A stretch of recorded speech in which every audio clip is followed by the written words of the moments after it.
The most important part of the prosecution case was presented today at the trial of the two men accused of beating trucker Reginald Denny and others. For the first time, an eyewitness said he saw both Henry Watson and Damian Williams beating victims at Florence and Normandy.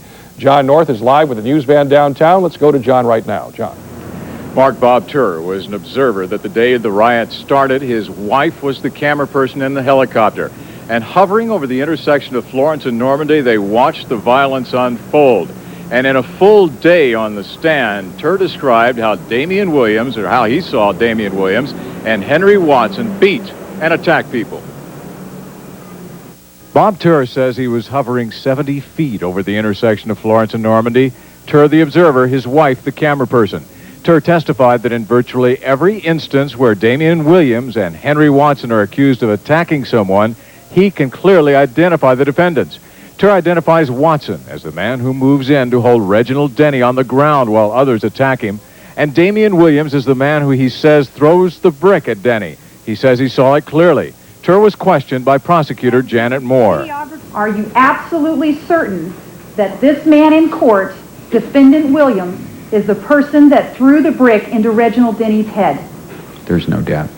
Are you absolutely certain that the person that you saw take his leg and place it on the neck of Reginald Denny, apparently holding him to the ground while others went through his pockets, are you absolutely sure that that is defendant Watson at the end of the counsel table?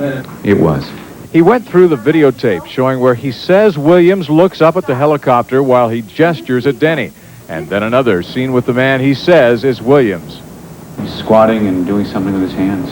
During a break, Williams' mother shouted at Turr as he walked down the hall. Liar, liar, liar, liar. Nothing happened to her, but one of the members of the so-called Free the LA Four was detained after he made comments to Turr.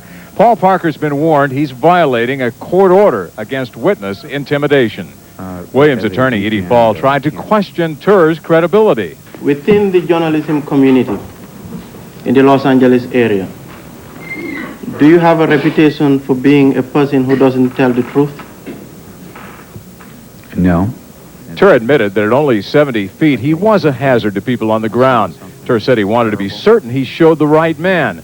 So Paul asked Turr if he's a biased witness. That may have backfired. What I saw is what I saw. Therefore, to be honest, I do have a bias. Yeah.